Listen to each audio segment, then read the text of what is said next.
Muito bem, amigos do programa Independente, aqui no canal oficial da Liga São Paulo no YouTube. Estamos recebendo aqui a visita do professor Urbano Sidney Sacramento. Tem uma vida ligada ao basquete, eu não sei quantos anos são, mas eu sei que são muitos. E como o Vlad gosta de falar uma particularidade, ele foi o meu primeiro técnico, escolinha do Esporte Clube Sírio, em 1979. Muito prazer em tê-lo aqui, Urbano. Vamos falar de basquete, que é o assunto que a gente mais gosta. É um prazer estar com vocês aqui, que é basqueteiros raiz. Vlad. Urbano, eu conheço você também desde a primeira categoria, quando eu fui mini, né? A nomenclatura era mini, ainda estava no Sírio. Isso. Quantos anos ligado ao basquete, Urbano? Então, são 60 anos ligados ao basquete. 60 anos, gente. Porque eu comecei a jogar basquete com 10 anos. Né? Tô com 71. Jogando ainda, hein, gente? E tô jogando, hein? Vamos Tô falar jogando. mais tarde sobre isso aí. Então são 61 anos que eu tô ligado ao basquete. Não parei, desde os 10 anos até hoje não parei. E qual que é o segredo dessa longevidade toda, essa força, energia? Então, o esporte faz isso, né? Você que começa no esporte e tem um ideal para ele, você vai indo, né? Eu já fiz uma matéria sobre longevidade e diz o seguinte: a sua vida esportiva é muito maior jogando Master do que na vida profissional. Na vida profissional, você joga... Não tem limite. Você joga até 20 anos de vida profissional. Começa no mini, vai terminar no adulto, com 32, 35 anos. Quem passa disso é porque é excepcional, né? É um número reduzido, né? Mas 20 anos é o ideal, que você treina todo dia, são 20 anos. Depois disso, você passa para o Master e hoje existe categoria 80 anos. 80 Nossa, anos. é legal isso, hein, Que Urbano? maravilha, que maravilha. E agora no Mundial que eu estive na Finlândia, a categoria 80 anos, que foi a final, Estados Unidos e Rússia, o ginásio estava lotado. Puxa, que bacana. Estados Unidos e Rússia, que clássico, hein? 80 anos. Passe de costas, passe picado, chute de três. Tá gravado tudo isso, né? É impressionante. Ô, Urbano, você trouxe aqui duas relíquias, né? Queria que você explicasse cada uma delas, como é que é. Você falou no Master, já nessas categorias mais de veteranos, você conseguir conquistar medalhas. Como é que é? Exatamente. Então, essa aqui de ouro foi o Pan-Americano que eu fui o técnico da seleção brasileira Maccabi. O campeonato foi no México e ganhamos 5 partidas e fomos campeões. Show de bola. Na final jogamos contra o Chile, ganhamos de 14 pontos de diferença, com Kadum jogando, Israel, Donizete, Avner, Ave, Marcelo, Luizão. Foi uma equipe muito forte lá para o México, né? Fomos em 12 jogadores e fizeram jus a essa medalha tão bonita, né? E essa aqui, a outra, foi comigo jogando no Mundial lá em Helsinki, Finlândia, né? Ficamos em 4º lugar e fizemos a disputa de 3º lugar com a Rússia, né? E não jogamos bem nessa partida e a Rússia venceu, mas eles dão a medalha para o 4º lugar, né? Como no judô, na Olimpíada, né? No boxe, né? O quarto também recebe a medalha. Então, eles também, a FIMBA, né? Está dando medalha também para o quarto colocado. Urbano, você falou do seu começo aos 10 anos, né? Você foi jogador. Depois, como que foi a sequência da sua carreira? Você foi treinador, né? Então, eu comecei com 10 anos no Palmeiras, né? Joguei 10 anos no Palmeiras, joguei até o juvenil lá e 1 ano de adulto, né? Depois eu fui jogar na Pirelli, Santo André, né? Depois teve uma sequência, né? Fui para o Paraná, joguei em Ponta Grossa, joguei em Arapongas, voltei para São Paulo, joguei em São Caetano e encerrei na Hebraica, né? Aí eu encerrei minha carreira como jogador na Hebraica, que eu tinha rompido o tendão de Aquiles, aí não consegui voltar na mesma forma, né? E aí eu parei de jogar, só fui jogar nos veteranos, né? Aí eu comecei a carreira como técnico, né? Porque eu fiz educação física em Curitiba, na Universidade Federal do Paraná, e aí virei técnico, né? E aí comecei técnico no São Caetano, quando eu joguei em São Caetano. E aí foi tendo uma sequência como técnico, né? Na Hebraica, Monte Líbano, São Sim. Paulo, Corinthians, Sírio. Né? Urbano, a gente vê que hoje o basquetebol está passando por uma transição muito grande. Tá.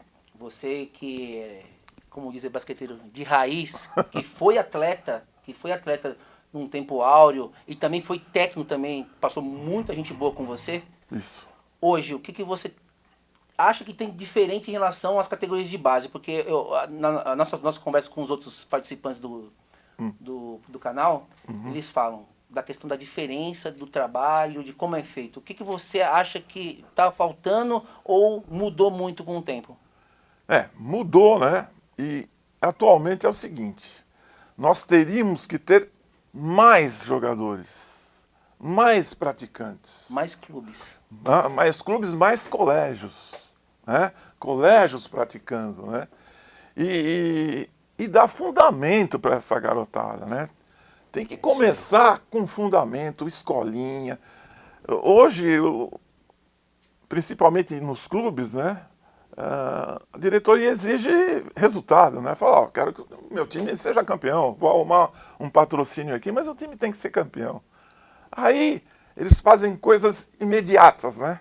Coisas rápidas para conseguir resultado, né? Mas não é assim que tem que trabalhar. Você tem que trabalhar fundamento, fundamento e fundamento. Senão, chega lá na frente, vai fazer falta. Você disse que você jogou 10 anos no Palmeiras. Antigamente tinha aquela questão, Urbano do Palmeiras. Aí todo mundo tinha um vínculo com o clube. Não tinha essas transferências que tem agora na categoria de base. Exatamente. Talvez isso acaba prejudicando em relação, porque como você disse agora, os clubes às vezes montam times para ser campeão. E acabou aquilo lá, se não for campeão, desmonta o time, manda o técnico embora. Antigamente, é verdade isso mesmo, né? É verdade, Os atletas, eles eram vinculados a clubes. Até algum tempo atrás, há uns 15, 20 anos atrás, ainda existia isso no adulto, né? Time de Franca, o pessoal só jogava em Franca. Time do Sírio, os caras jogaram 10, 15 anos no Sírio, entendeu? Vários clubes, os caras jogavam naquele clube, jogavam com amor, né? Hoje não, cada ano você está num clube diferente, né? Urbano, eu fiquei muito satisfeito com o que você falou de fundamento, porque eu ia fazer essa pergunta, né? Eu lembro que você era um técnico que cobrava muito fundamento, mas já na escolinha. Exatamente. Por exemplo, vai aprender a fazer, não sabe bater bola com a mão esquerda? Você só vai bater no treino bola com a mão esquerda para você aprender. Isso. Vai fazer bandeja com a mão esquerda, você vai querer ser armador e vai ter uma mão só? Vai lá. E era um técnico enérgico que cobrava, sabia que era escolinha, não aprofundava tanto assim. Exatamente. Para não atrapalhar a cabeça do cara que está começando, mas você cobrava. E eu lembro que daquele pessoal que eu treinei lá no Sírio, quase todos se tornaram jogadores. Exatamente. Eu destaco o Daniel Schecker, né? Que foi por muito tempo no Sírio. Também, lá. Dudinha, é. Luiz Fernando, vários jogadores, Caião, Fernandinho, Fernandão. Foram vários jogadores que passaram por mim, mas eu exigia muito o fundamento. Quando fui técnico também do Centro Olímpico, lá então era mais ainda, né? Porque lá você não tinha equipe para jogar, né? Lá era justamente para você fazer um jogador. Então era fundamento do começo ao fim. Lá saíram vários, né? Eu tive acompanhando seleções de base agora. E... Pô, seleção que teoricamente reúne os melhores. Jogadores com muito defeito. Que não dá pra você no treinamento de seleção corrigir. Não. Você tem que botar a parte tática, não sei o quê. Na seleção tem que chegar pronto. Mas não existe Não isso. consegue. Porque o cara, como o Vladimir colocou, eu preciso ser campeão pré-mini, porque senão eu vou ser mandado embora. E aí o cara tem um jogador, por exemplo, que cresce rápido, joga de pivô, mas você sabe que ele vai ser ala ou se não armador. Só que você trabalha embaixo da cesta para ficar fazendo cesta pra você Exatamente. Ganhar. Aí esse menino grande, né? Quando chega em juvenil, iguala, ele vai querer jogar de ala, ele já não sabe bater bola, não sabe sair para direita, para esquerda, entendeu? Só sabe jogar lá no pivô que ele jogou até o juvenil, ele jogou ali. Urbano, você acho que é um dos poucos ainda que estão ligados ao basquete que você vivenciou como atleta muitas coisas boas, passou por muitos momentos bons do basquete, vivenciou e também ajudou muitos atletas a chegarem à carreira de adulto, de profissional. Isso. Só que eu percebo hoje, Hum. existe essa questão do técnico carreirista, que é o cara que nunca jogou e ele quer ser técnico de basquete e ele quer ser técnico do adulto ou do sub-19. Ele não vivenciou, porque lógico, com certeza o que você vivenciou como atleta Ajuda muito. ajuda muito. Eu acho que talvez esteja faltando isso como para técnicos. Eu acho que, pô, o cara ter vivenciado aquela coisa de time, de seleção. E hoje eu percebo, tá vindo uma galera que não vivenciou isso, e não quer ser técnico de escolinha, eu quero ser técnico de sub-19 adulto. Isso é erradíssimo, né? Porque quem jogou, né, tem uma capacidade maior de assimilação, de ver como é que é o jogo, como é que é a arbitragem, sabe lidar com tudo que acontece no basquete. Uma outra leitura. É uma outra leitura. Agora, se você começa a querer já dar um passo a mais do que você não conseguiu fazer, aí dá esses problemas, né? Porque jogador que não é muito bem trabalhado, não tem fundamento, isso aí tudo de um professor que não vivenciou tudo isso aí. Você acha que essa questão do técnico que não vivenciou isso, querer ser técnico do sub-19, você acha que seria importante, de repente, ou federação ou confederação, estabelecer que para o técnico ser técnico de um adulto ou de um sub-19, ele teria que passar por categorias anteriores, de ter essa experiência de formar a criança, de saber dar fundamento para depois ele querer ser técnico de uma coisa maior? Aí, uma outra pergunta já aproveitando. Eu sou partidário de uma escola nacional de técnicos. Me dê sua opinião sobre isso. Não, seria muito válido, né? Mas é difícil a gente chegar nesse ponto, né? Por exemplo, vamos fazer uma comparação com o futebol. O Dunga, quando foi técnico da seleção brasileira de futebol, ele tinha passado por alguma equipe de Não. infantil, de juvenil? Nem adulto, Não. nem profissional. Ele foi direto pro... Rogério Ceni, Não. entendeu? Começou no São Paulo, não deu certo. Por quê? Ele nunca foi técnico de mirim, de mini, de nada, de juvenil, e já quis ser do adulto. E isso acontece com basquete também, entendeu? Verdade. Tá errado. Agora, para a gente estabelecer isso aí, é difícil. A gente tem que fazer, como você falou, uma escola de técnicos, né? E fazer uma determinação na federação, na confederação, para que isso aconteça, né? Até no CREF eu digo também, né? Também. Que rege aí o profissional da área. Exatamente. Precisava passar por uma sabatina, né? Para ver se o cara é do ramo, né? É porque o CREF fica preocupado em barrar talvez um estrangeiro que venha com qualidade de trabalho, por diferenciação de currículo, mas não forma assim um escalonamento de carreira que verdade seja dita, hoje a CBF está fazendo, tem os cursos desde o início de formação, e o cara só pode trabalhar na determinada categoria quando passa por esse curso. Então o futebol já está se movimentando, até porque segue o modelo da Europa, né? Tem que seguir. E você, para poder ser técnico, até teve uma polêmica com o Renato Gaúcho, que o curso era nas férias, ele falou que não ia fazer. Ele falou, trabalho o ano inteiro, minhas férias são sagradas. Aí teve uma certa polêmica, mas você via lá todos os treinadores de nível A, B, C, D, adulto, base, fazendo o curso, né? Só que no basquete, em todos os países desenvolvidos, a escola de treinador não é vinculada à sua entidade mãe. Né? Na Espanha, a Liga de Técnicos é diferente, a Associação de Técnicos. Na Argentina, que é muito atuante também, não tem vínculo nenhum. E aqui a gente está agora com o Chuí, com o Lula, com o Carlão, conseguindo desenvolver. Porque você é um técnico antigo, você lembra, já tivemos uma Brasteba, ela foi até um certo ponto, parou. Aí o Tácito fez as provas lá com muita luta, foi até um certo ponto e parou. Né?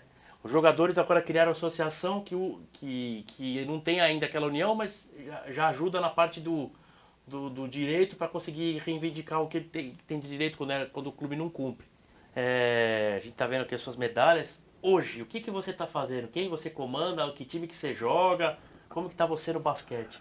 Então, eu estou de licença-prêmio da Secretaria de Esportes, né, e Lazer do Estado de São Paulo, né?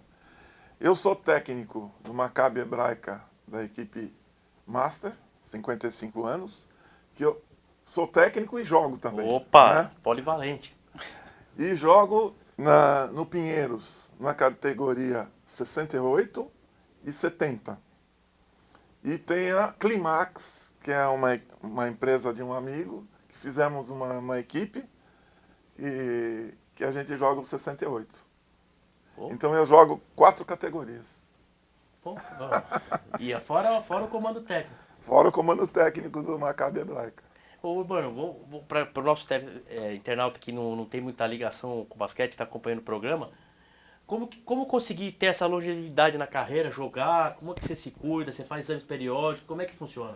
Então, exames periódicos com o Dr. Nabil Goraeb, né, que é da Vamos. cardiologia do esporte, né? Eu posso falar bem dele, que também é meu médico e é um dos profissionais mais gabaritados do esporte. Exatamente. Então, eu tenho uma vida regrada, né? Eu não sou de bebida, né? Bebida socialmente, né? E sempre em atividade física. Isso que faz você ter uma longevidade maior, né? Porque o esporte é vida, né? Claro. Você faz esporte é completamente diferente de uma pessoa que não faz esporte. É verdade. Se você pegar uma pessoa que é sedentária da minha idade, não vai dar para comparar. Não sai de casa mais. O cara que está de pijaminha Não tem lá, lastro assim, fisiológico para isso, né? Exatamente. Então, a pessoa que faz esporte, por isso que eu recomendo todo mundo fazer esporte. Faz esporte, mesmo que seja, já tenha uma idade avançada, 30, 40 anos, vai praticar esporte. Vai para uma academia. Faz o seu exame participativo. Exatamente. Para ver até onde você pode chegar e começa amanhã, né? Exatamente. E também você, estando muito tempo à frente de vários cargos na Secretaria de Estado de São Paulo, a importância do esporte social, que é aquele que a pessoa vai, ela faz para manter a saúde, para manter a sociabilidade entre amigos. Exatamente. Da pessoa, porque o esporte não só é bom para o corpo, como para a cabeça também, né? Exatamente. Né, Urbano? Não precisa fazer esporte para competir, entendeu? Faz esporte lazer, vai no parque, vai andar, vai correr. Dá para fazer um monte de coisas, né, no esporte. E também a gente tem que ter um pouco de... Com a experiência que o Urbano tem, não precisa correr tanto. Já sabe os atalhos da quadra, né, Urbano? Claro, Não, mas isso aí também. interessante que ele falou, o campeonato mundial de Master Basquete com pessoas de 80 anos jogando. Categoria, esse ano foi a primeira vez que teve a categoria 80 anos. E foi um sucesso. Eu imagino. Porque o ginásio estava lotado, tinha gente querendo gravar para levar para o pai, para avô, para ver os velhinhos de 80 anos jogando. Nossa, fantástico.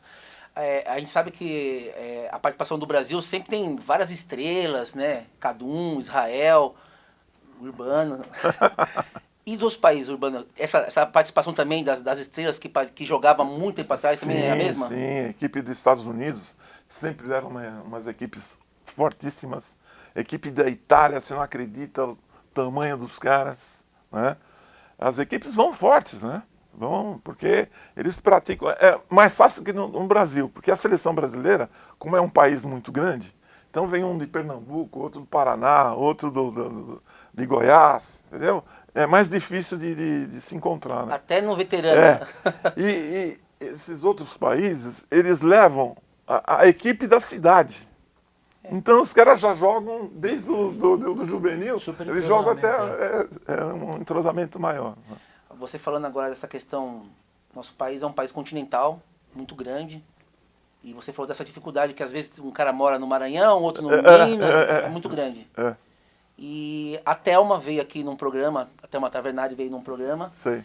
e ela falou dessa dificuldade de, às vezes, a gente sabe que isso ocorre no futebol, mas a dificuldade de você estar vendo o trabalho de outros estados, como estão sendo realizados, e de repente de detectar talentos. Porque ela falou assim, Vladimir, existe trabalho em Pernambuco, muito legal. existe trabalho em outros estados, Amazonas e, Piauí, e às vezes a gente não sabe Não do que sabe está o que tá acontecendo lá. Você acha que de repente deveria ter um olhar maior para isso, de repente de ter pessoas que possam. Porque a gente sabe que hoje a coisa está mais fácil, não precisa ir lá, mas a pessoa mandar o trabalho, mostrar, pô, aqui Não, tem. até ela fez um trabalho de levar para a seleção sub-14 um menino que, se eu não me engano, é da Paraíba, com 2 e lá vai fumaça, Sim. que até não tinha a total condição, mas ela levou para treinar um tempo com o grupo e para ele desenvolver um pouco e até ficou como o 12º jogador da seleção, porque é um tamanho assim fora do comum e totalmente cru. Então já estão trazendo esse menino para jogar em São Paulo, ele participou da clínica do Camp Huertas, né? Justamente porque ele precisa ser trabalhado. E se não tivesse essa informação do menino, passaria despercebido, um jogador com É. super E uma própria potencial. particularidade, o Israel que esteve aqui também, Sim. ele falou, Vladimir, eu estava na Bahia, e me descobriram lá. Você acha que de repente falta isso, dessa questão, dessa interação dos outros trabalhos? Falta olheiros no Brasil. Entendeu? Então a confederação podia nomear em cada estado uma pessoa para ver esses meninos. Na E falar, verdade, olha, tá surgindo um menino aqui, tem 1,90 m, tem 13 anos. Entendeu? Mas eu acho que esse E deveria ser o desenvolver. trabalho da federação local, né? Que Também. tem mais a proximidade local para Não, mas a confederação poderia chamar as federações deveria ser um de trabalho todo o que a federação Brasil. abastecia a Falar, confederação olha, de informação. coloca um olheiro aí para a gente ver o desenvolvimento desses meninos que estão surgindo. Porque a gente acaba vendo que, de repente, surgem algumas coisas que. Algumas crianças ou adolescentes que têm um potencial, a Thelma até falou. O 4º jogo desse menino foi na seleção. Ele jogou 3 jogos por jogos escolares e o terceiro foi para a seleção. Um menino cru, mas com um potencial imenso, muito dois grande, grande, né? muito forte, 2,08 m. que vai crescer muito ainda de altura, vai ter um desenvolvimento motor e físico muito grande. Até o próprio do crescimento, do crescimento, né? e tava lá. Não vou dizer que está perdido, mas não estava sendo observado. É porque também, como você falou, jogou 3 jogos escolares porque a federação não tinha campeonato regular. É. Então isso atrapalha muito, porque como você vai descobrir um jogador que não joga? Então, poderia ter seleções, a partir dos 14 anos, uma seleção permanente. Que o menino treinasse um mês aqui em São Paulo, num lugar desenvolvido no basquete, né? E ele voltar pro estado dele. Seria o E ideal aí, isso, mas passava mais um tempo, chamava os meninos, treinava. E fazer um trabalho assim até chegar adulto. Ou fortalecer, de repente, um campeonato de seleções estaduais. Também, que Aproveitar as férias do meio do ano e fazer esse tipo de não, campeonato. só colocar uma coisa, devido ao problema da gestão anterior, parou-se com tudo isso. Já na gestão anterior, já acabaram com os campeonatos nacionais de base, sei, e seleções, clubes e tal. A atual gestão da CBB já retomou o campeonato em parceria com a CBI, de clubes, que já saíram jogador para abastecer as seleções, e um dos pontos é conseguir formar o campeonato de base. E o patrocínio que foi assinado com o Banco de Brasília, BRB, recentemente, foi justamente para fortalecer o campeonato de base. Porque o presidente Gui Peixoto foi jogador, ele fala, eu fui descoberto no campeonato de base lá, jogando pelo Pará, veio para o Monte Líbano. O Israel também, no segundo campeonato que ele contou aqui, ele veio para uma seleção baiana, porque o cara descobriu ele passou um tempo, ele estava ainda cru, foi colocado na seleção baiana, já foi puxado. Entendeu? Então, o que você falou seria voltar esse campeonato de seleções que foi sempre histórico para o Brasil. Eu estou falando dos jogadores mais passados, mas outro, Rogério Clavo, que surgiu desse campeonato. Quer dizer, todos os jogadores... O Agra, que é de Pernambuco também. Agra, todos esses caras que eram de centros mais distantes, acabaram sendo descobertos nesse campeonato. Exatamente. Né? Então essa é uma coisa que conseguiu agora um parceiro, porque todo mundo sabe como que ficou a condição da Confederação Brasileira pelas gestões anterior, né? E está conseguindo retomar. E acho que é aí que é o descobridor de talento. Exatamente. Como o Gui Peixoto é um cara que é do ramo, né?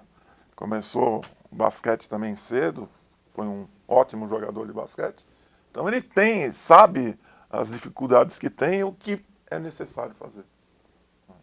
Então, Urbano, Vlad, queria que você fizesse a pergunta final para o Urbano, agradecendo a presença dele aqui, meu primeiro técnico. Mandar um abraço que meu irmão mandou para você, Ricardo Batalha, ele também jogou lá na Escolinha do Círio, chegou ao pré-mini lá. Isso, E ele gosta muito de você, sempre tá curtindo as coisas que você fala lá. isso. Manda um abração pra ele. Ele na época, ele teve um torneio do Sírio, ele foi o destaque lá, você destacou, ele ganhou o troféu Marquinhos, que ele Isso, guarda isso. até hoje. É. E ele não seguiu na carreira por problemas de saúde e tal, teve problema no joelho, depois ele sofreu um acidente e não pôde mais jogar. Mas ele adora basquete e acompanha bastante. Que legal. Aí é seu Eu fã. tô sempre lá no Facebook, é só olhar que É. ver minha vida toda lá. É isso aí. Queria agradecer a presença do Urbano aqui no canal da Liga. Um amigo também que me deu muita força quando eu comecei com os projetos do terceiro setor em relação ao governo do estado de São Paulo. Hoje, se a ACDEC hoje consegue atender 300 crianças com basquete, eu devo a você que você me instruiu. Vladimir, segue esse caminho, vai aqui, vai por ali. E eu agradeço, não só eu agradecendo, mas como 300 crianças hoje que nós atendemos, Que legal. graças ao trabalho que vocês fizeram à frente da secretaria. Nossa, E fora também o amigo que se tornou depois de tudo isso aí. exatamente. E que eu acho que isso que é o legal do basquete, que a gente acaba virando uma grande família. Não só o basquete, é um esporte. Exatamente. Porque a gente pode ser de épocas diferentes, mas a gente em algum momento se encontrou nas Exatamente. categorias de base, você como técnico, você é amigo de vários técnicos que foram meus mestres como formação. Isso. E foi um grande prazer tê-lo aqui no canal. Não, prazer foi meu de estar com vocês aqui. Batalhinha que conheço desde de pequenininho. Não, e eu queria lembrar uma coisa. Quem no basquete nunca ouviu falar, ô garotinho? É a marca registrada.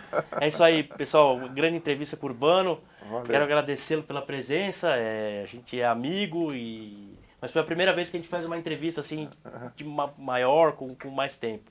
Um grande abraço e até a próxima. Espero que vocês tenham curtido. Toquem no sininho e se inscrevam no canal. Atenção aqui os internautas que acompanham o canal da Liga São Paulo, o programa Independente. Uma entrevista imperdível com o garotinho Urbano Sacramento. É isso aí, moçada. Vamos lá, hein? Vamos lá que vocês vão gostar. Galera, entrevista impagável com o super experiente Urbano.